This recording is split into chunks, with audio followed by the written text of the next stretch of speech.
과연 어떻게 하면 행복하게 살 수 있을까요? 사람은 한평생 행복에 대해 고민합니다. 행복은 사람에게 있어 간절히 바라지만 도통 모르는 어려운 주제로 다가옵니다. 그렇지만 지난 30년간 과학적인 연구를 통해 행복에 대한 꽤 많은 사실이 밝혀졌습니다. 행복심리학자 서은국 교수는 연구 결과를 바탕으로 행복에 관해 다음 두 가지 결론을 냅니다. 첫째, 행복은 객관적인 삶의 조건들에 의해 크게 좌우되지 않는다. 둘째, 행복의 개인차를 결정적으로 좌우하는 것은 그가 물려받은 유전적 특성, 조금 더 구체적으로는 외향성이라는 성격 특질이다. 위의 두 조건을 바탕으로 행복에 대해 알아볼까요? 우리는 매력적인 외모, 많은 돈을 가지면 무한대로 행복해지리라 가정합니다.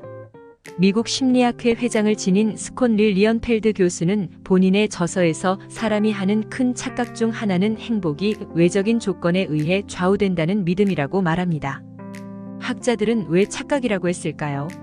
인생의 여러 조건들, 이를테면 돈, 건강, 종교, 학력, 지능, 성별, 나이 등을 다 고려해도 행복의 개인차 중 약 10에서 15% 정도밖에 예측하지 못한다.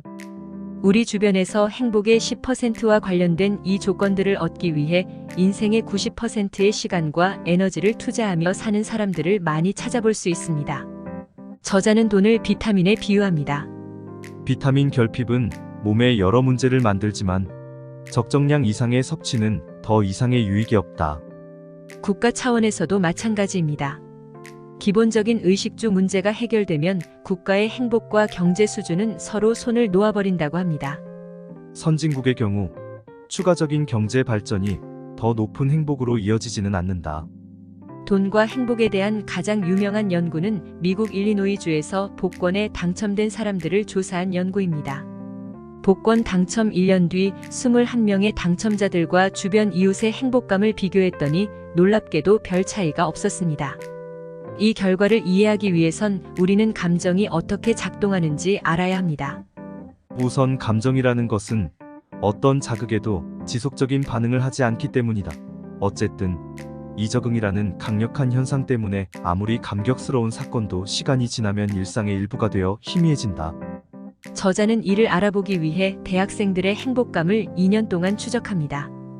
결과를 통해 대학생들이 일상에서 겪는 좋은 일들과 나쁜 일들이 행복에 미치는 영향은 약 3개월이라는 것을 알 수 있었습니다.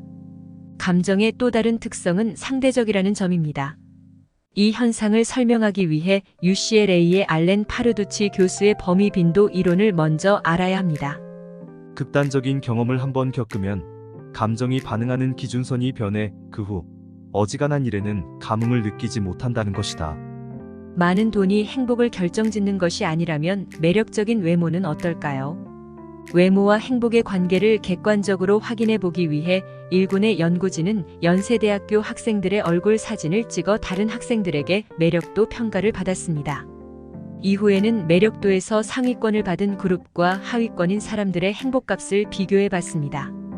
놀랍게도 이 둘 사이에는 어떠한 유의미한 관계를 찾을 수 없었습니다. 이를 통해 객관적 미모는 자신이 느끼는 행복감과 관련이 없다는 것을 알 수 있습니다. 하지만 흥미롭게도 자기 스스로 생각하는 아름다움의 정도는 행복과 관련이 있었습니다. 객관적으로 얼마나 많이 가졌느냐보다 이미 가진 것을 얼마나 좋아하느냐가 행복과 더 깊은 관련이 있다. 이번에는 조금 아연실색할 얘기를 해야 할 차례입니다. 행복해지려는 노력은 키가 커지려는 노력만큼 더덥다. 다소 극단적인 얘기로 들리겠지만 행복에 있어 유전적 개입을 부인하는 학자는 없습니다. 행복 개인차의 약 20%가 유전과 관련이 있다고 합니다. 유명한 연구로 제임스 1과 제임스 2 쌍둥이 연구가 있습니다. 이 둘은 생후 3주 만에 다른 가정으로 입양돼 서로의 존재를 모른 채 30년 넘게 살았습니다. 하지만 놀랍게도 두 사람의 유사성은 경이로울 정도입니다. 이혼한 전처의 이름부터 아들, 반려견, 직업, 가장 싫어하는 스포츠, 좋아하는 맥주, 자주 가는 휴가지까지 완벽하게 일치했습니다. 이런 일란성 쌍둥이의 행복지수는 어떨까요? 매우 비슷합니다. 이제 우리는 유전이 얼마나 강력한 영향을 발휘하는지 알 수 있습니다. 그렇다면 유전과 행복을 연결짓는 다리는 무엇일까요? 바로 외향성이라는 성격 특질입니다. 외향성을 과일로 비유하자면 이 과일은 사회성이라는 즙을 듬뿍 머금고 있습니다. 외향성과 행복이 깊이 연관된 이유는 이 사회성이라는 즙 때문입니다. 행복한 사람들은 타인과 같이 보내는 사회적 시간이 절대적으로 많다. 저자는 사회과학연구재단의 지원금으로 진행하는 국제행복연구 프로젝트에서 연구를 진행했습니다. 연구진들은 다음과 같은 질문에 답을 광범위하게 수집했습니다. 하루 중 다른 사람과 함께 보내는 시간은 대략 몇 %이고 혼자 보내는 시간은 몇 %입니까? 한국의 경우 행복한 사람들은 하루에 약 72%의 시간을 다른 사람과 함께 보내지만 불행한 사람들은 누군가와 함께 있는 시간보다 혼자 있는 시간이 조금 더 많습니다. 미국도 마찬가지입니다. 행복한 사람들은 혼자 있는 시간보다 사회적 시간이 2배 많지만 불행한 사람들은 혼자 있는 시간이 2배 이상 많습니다. 결과는 국가를 초월하여 공통적으로 나타났습니다. 여기서 의문점이 하나 들 수 있습니다. 선천적으로 내향적인 사람도 타인과 함께할 때 더 행복할까요?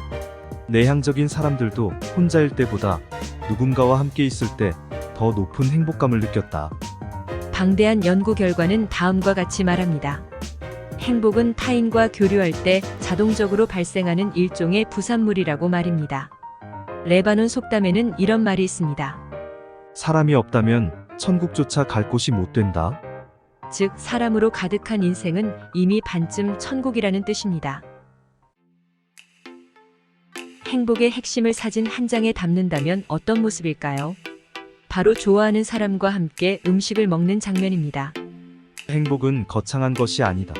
모든 껍데기를 벗겨내면 결국 행복은 이 한 장의 사진으로 요약된다. 행복과 불행은 이 장면이 가득한 인생 대 그렇지 않은 인생의 차이다.